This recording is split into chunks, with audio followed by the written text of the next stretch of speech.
Apple Inc. is a company that has left an indelible mark on the world of technology. From its humble beginnings in a garage in the 1970s to becoming one of the most valuable companies in the world, Apple's journey is nothing short of remarkable. Known for its innovation and sleek design, Apple has transformed how we interact with technology, influencing everything from personal computing to mobile phones and digital media. The story of Apple is not just about the products it has created, but also about the people who shaped the company and the culture it fostered.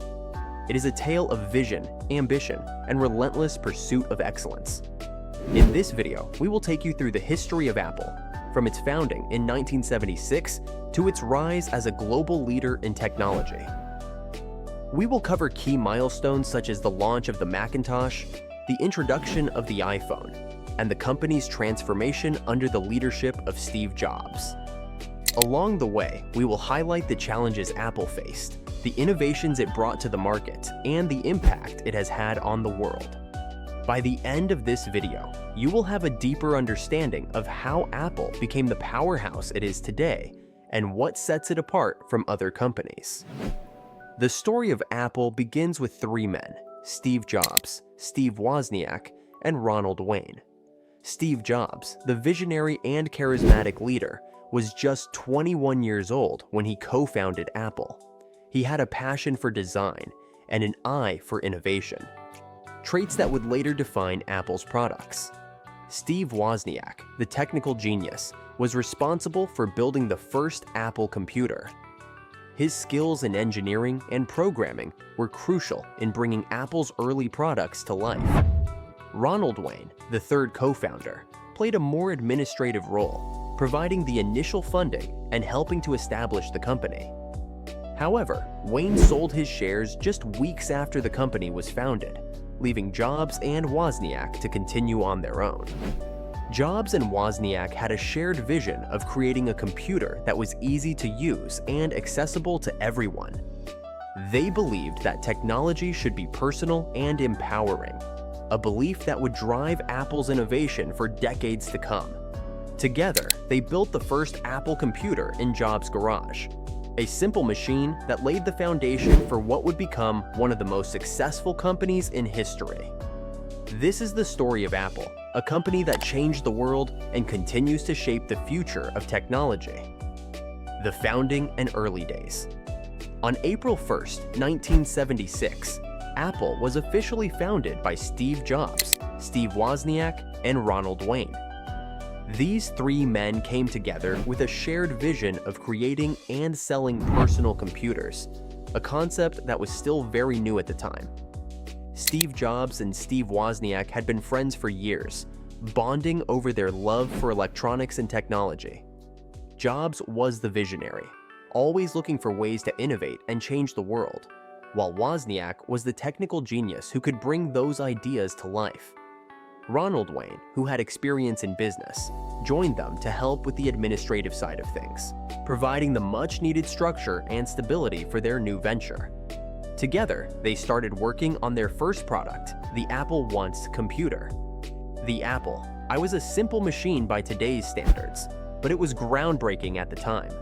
Unlike other computers of the era, which were mostly kits that hobbyists had to assemble themselves, the Apple I was a fully assembled circuit board.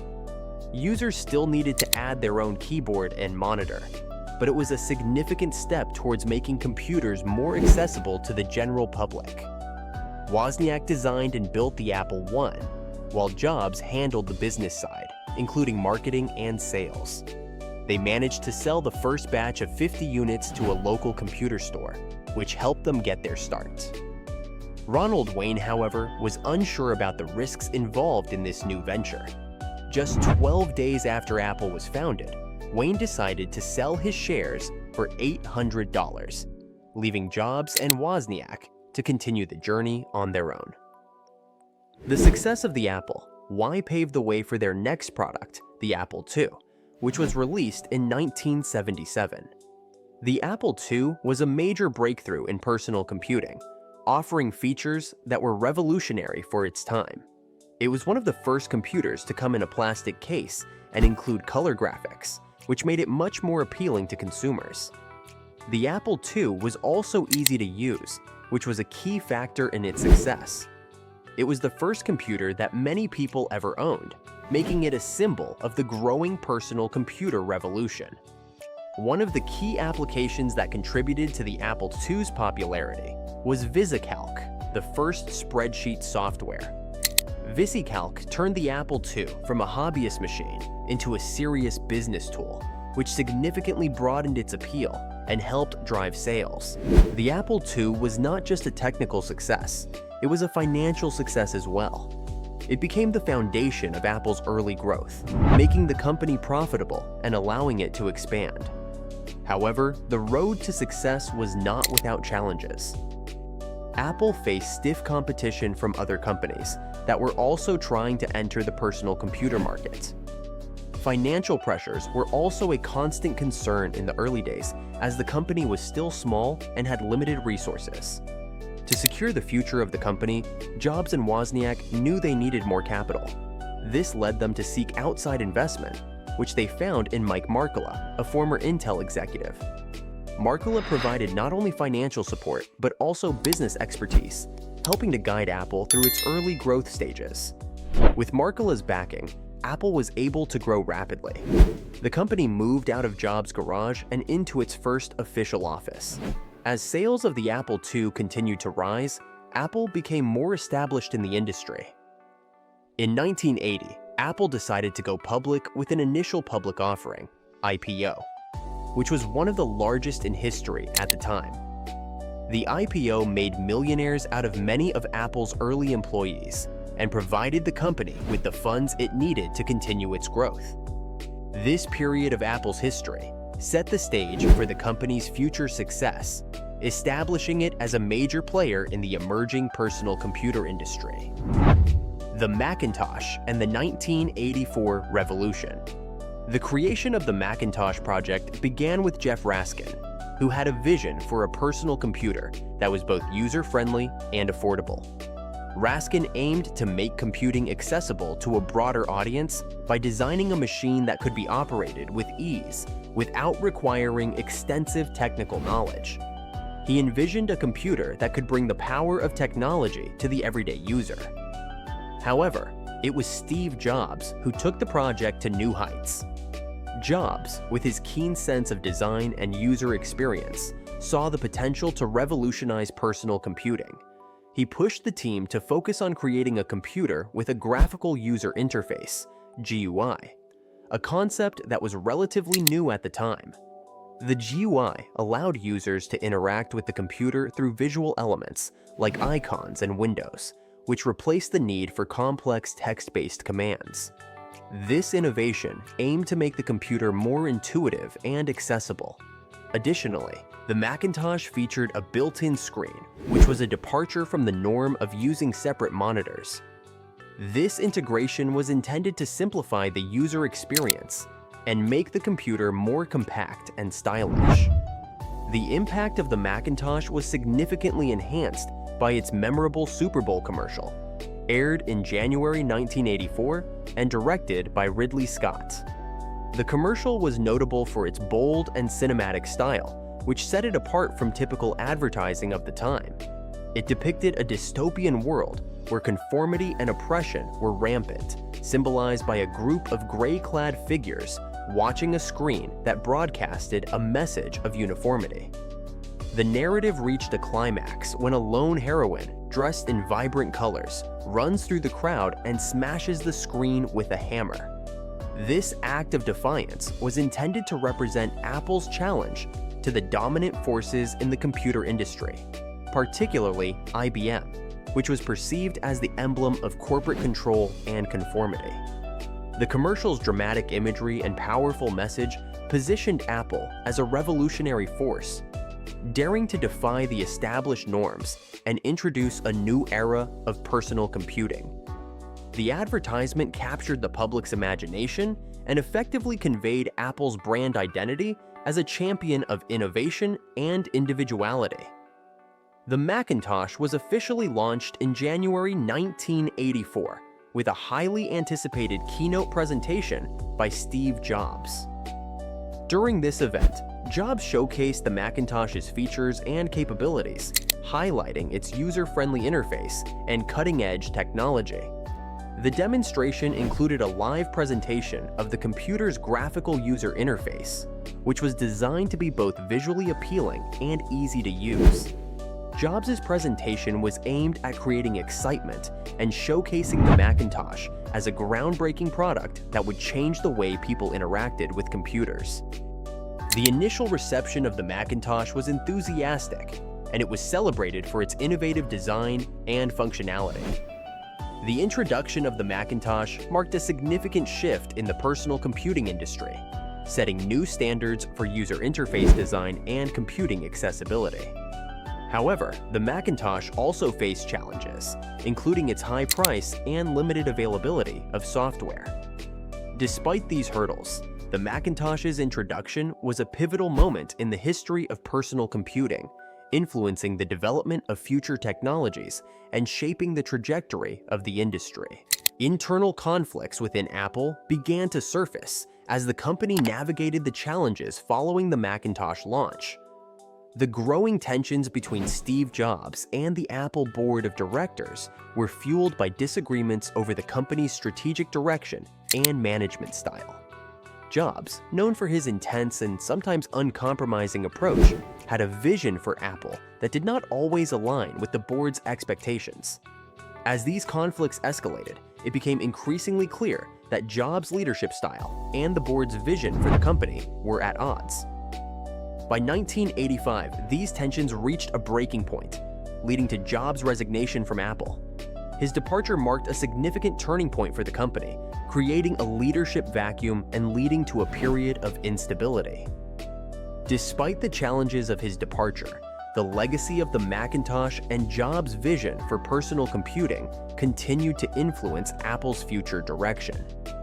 The Macintosh's impact on the technology industry was undeniable, and its innovations set the stage for the development of future products and technologies. Struggles and reinvention. After Steve Jobs left Apple in 1985, the company encountered a series of significant challenges that severely tested its ability to thrive. One of the most notable issues was the problematic launch of the Apple III, which was intended to be a major upgrade from the highly successful Apple II.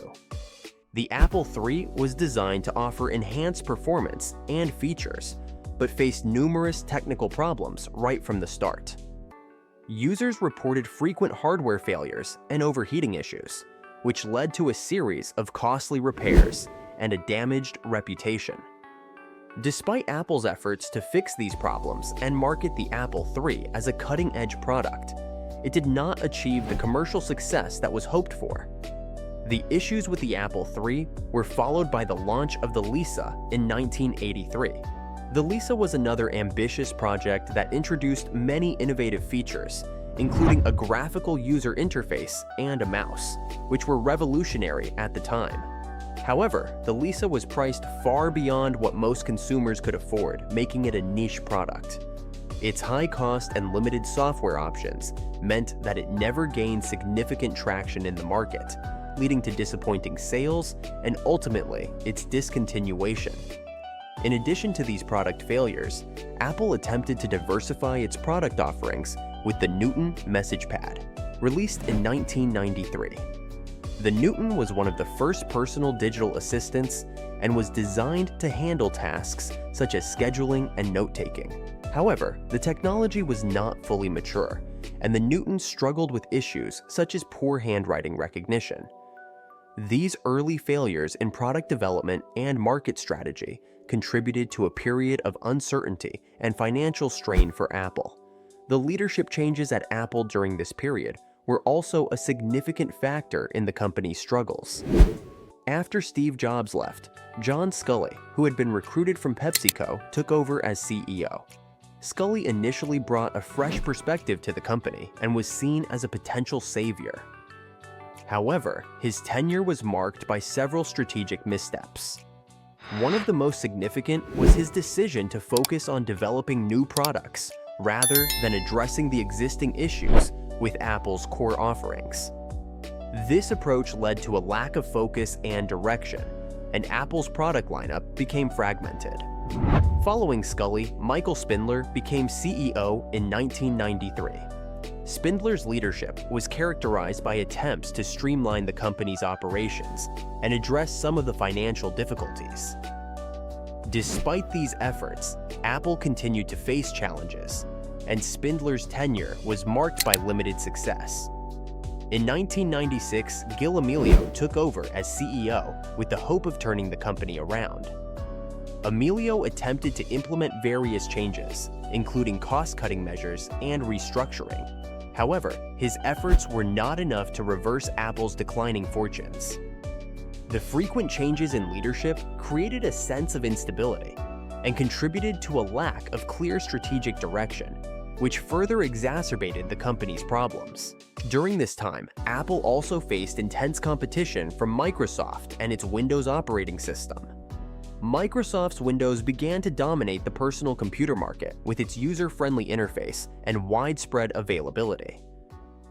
Many computer manufacturers chose to use Windows rather than Apple's operating system, which led to a significant loss of market share for Apple. The competitive landscape became increasingly challenging as more affordable and diverse Windows-based PCs flooded the market. Apple's struggle to compete with this growing number of Windows-based products created a difficult situation. By the mid-1990s, Apple was experiencing severe financial difficulties. The company's financial health deteriorated to the point where it was on the brink of bankruptcy. To generate additional revenue and stay afloat, Apple made the controversial decision to license its Macintosh operating system to other computer manufacturers. This strategy allowed clone makers to produce Macintosh-compatible computers, which helped to boost Apple's short-term revenues. However, it also led to brand dilution and confusion among consumers, who found it challenging to differentiate between genuine Apple products and those made by third-party manufacturers.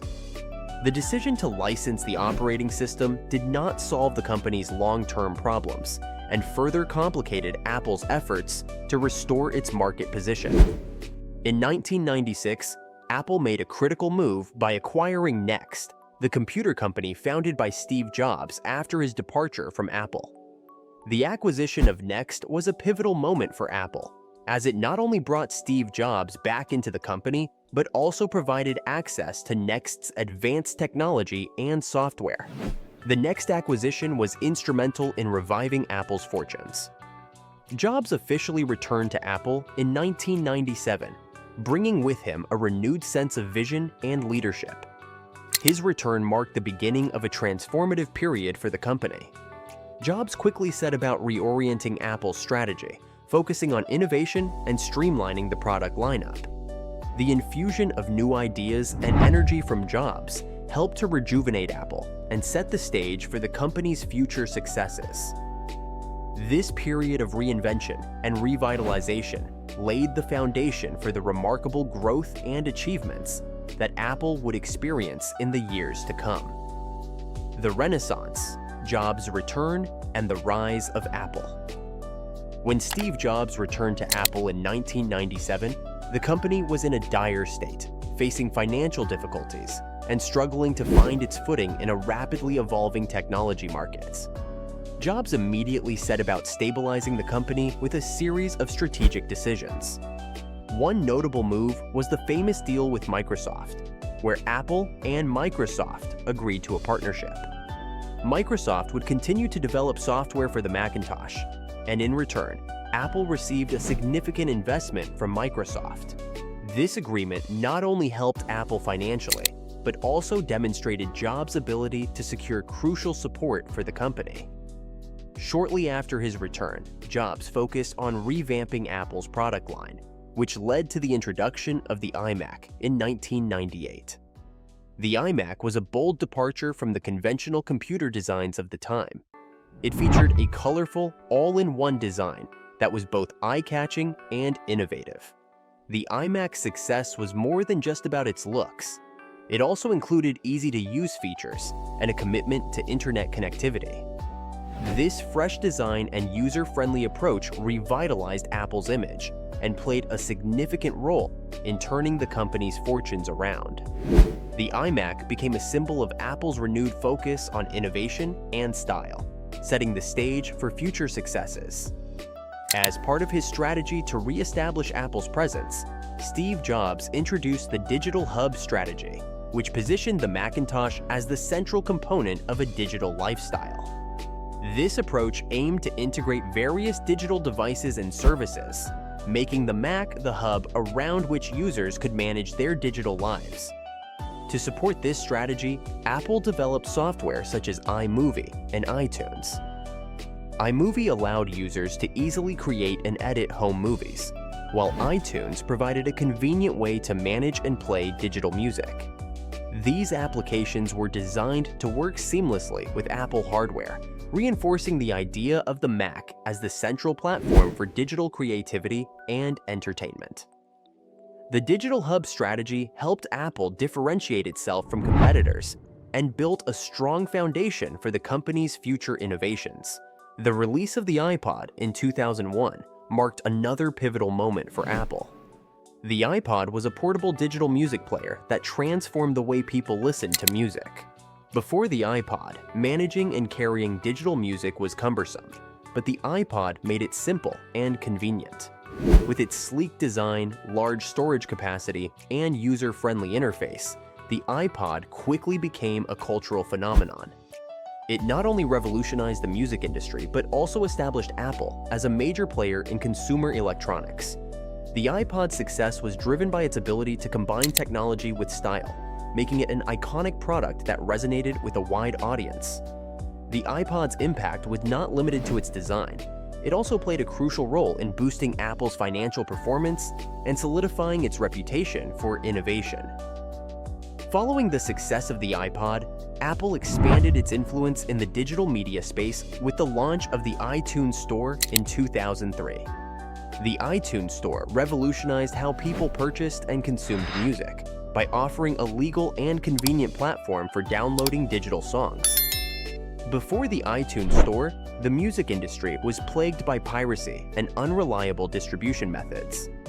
Apple's Store provided a solution by offering a vast library of music that users could access instantly and legally.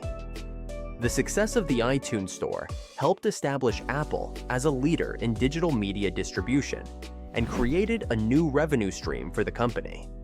In 2007, Apple made another groundbreaking move with the introduction of the iPhone. The iPhone combined a phone, an iPod, and an internet communication device into one sleek, innovative product. Its development was a major undertaking involving a complete rethinking of the smartphone concept. The iPhone's impact on the smartphone industry was profound, setting new standards for design, functionality, and user experience. It introduced features such as a touchscreen interface and an app store, which transformed the way people interacted with their phones. The iPhone quickly became a global sensation, driving Apple's growth and establishing the company as a dominant force in the technology industry. In 2010, Apple continued to push the boundaries of technology with the introduction of the iPad. The iPad was a tablet computer that offered a new way to interact with digital content. Its intuitive touch interface and portable design made it a versatile device for both personal and professional use. The iPad's success further expanded Apple's ecosystem, complementing the iPhone and the Mac. The introduction of the iPad also highlighted Apple's strategy of creating a seamless experience across its devices, supported by services like the App Store. This expansion of Apple's ecosystem helped solidify the company's position as a leader in innovation and set the stage for future advancements in technology. The post-Jobs era, Tim Cook's leadership. When Steve Jobs passed away in 2011, Tim Cook took over as Apple's CEO, marking a new chapter for the company. Cook's leadership style was a shift from Jobs' dynamic and high-profile approach to a more reserved and analytical one. Known for his operational expertise, Cook focused on efficiency, supply chain management, and steady growth. he faced the challenge of sustaining Apple's innovation while managing the company's global expansion and adapting to rapidly changing technology trends. Under Cook's guidance, Apple navigated through these challenges by emphasizing incremental improvements and strategic investments. Tim Cook's tenure has been defined by several key innovations and expansions. One of the notable launches was the Apple Watch, introduced in 2015. The Apple Watch brought a new dimension to wearable technology, integrating features like fitness tracking and health monitoring. This product helped Apple establish a strong foothold in the growing wearables market.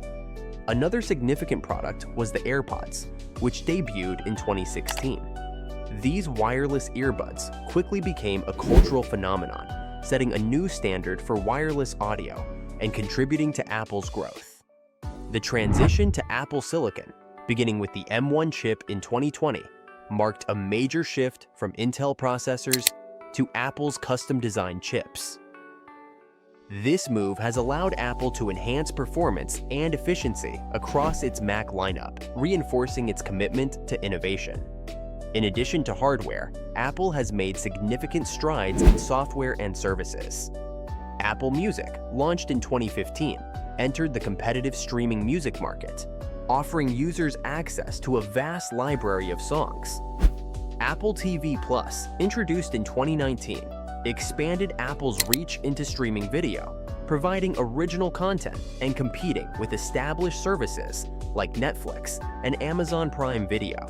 These services have complemented Apple's hardware offerings, creating a more integrated ecosystem that keeps users engaged across multiple platforms. Financially, Apple has seen remarkable growth under Cook's leadership. The company reached a $1 trillion market cap in 2018 and then surpassed $2 trillion in 2020, becoming the first publicly traded company to do so. This achievement highlighted Apple's strong market position and its ability to innovate while maintaining financial stability. Apple's expansion into new markets, such as healthcare and augmented reality, has further cemented its role as a leader in technology. The company's investments in health features like the ECG and blood oxygen monitoring capabilities in the Apple Watch reflect its commitment to improving user well-being. Additionally, Apple's interest in augmented reality (AR) technologies hints at future innovations that could transform how users interact with digital content. Apple's legacy and future. Over the past 4 decades, Apple has profoundly influenced technology, design, and culture. From its humble beginnings in a garage in 1976, the company has grown into one of the most valuable and influential tech giants in the world. Apple's journey is marked by its pioneering spirit and commitment to innovation. The introduction of products like the iMac, iPhone, and iPad has not only revolutionized their respective markets, but also set new benchmarks for what technology can achieve. The iMac's colorful, all-in-one design redefined the aesthetic of personal computers, while the iPhone transformed mobile communication, combining a phone, an iPod, and an internet device into one. The iPad brought a new dimension to computing, creating a category of tablet devices that influence both consumer and enterprise technology. Apple's impact extends well beyond just technology. Its focus on sleek, minimalist design has set new standards for the industry, making technology both functional and visually appealing. The company's approach to user experience, including intuitive interfaces and seamless integration between hardware and software, has set a high bar for other tech companies to follow. Apple's branding and marketing strategies have also been influential, often shaping consumer expectations and driving trends. By creating a strong, cohesive ecosystem of products and services, Apple has integrated technology into everyday life in ways that few other companies have matched. Looking at Apple's legacy, it's clear that the company has played a significant role in shaping modern technology and culture. Its ability to innovate and adapt has allowed it to remain a leader in the tech industry. As we reflect on Apple's journey, it's evident that the company's unique approach to blending technology with design and lifestyle has led to remarkable achievements. This history not only showcases Apple's impact, but also reflects broader trends in the technology industry, demonstrating how a clear vision and dedication to innovation can drive significant progress. If you enjoyed this exploration of Apple's remarkable journey, please like, share, and subscribe to our channel for more in-depth content. We have more videos covering the latest in technology and the companies that are shaping our future. For additional information and related content, check out the links in the description below. Your support helps us continue to bring you insightful stories about the tech world and beyond.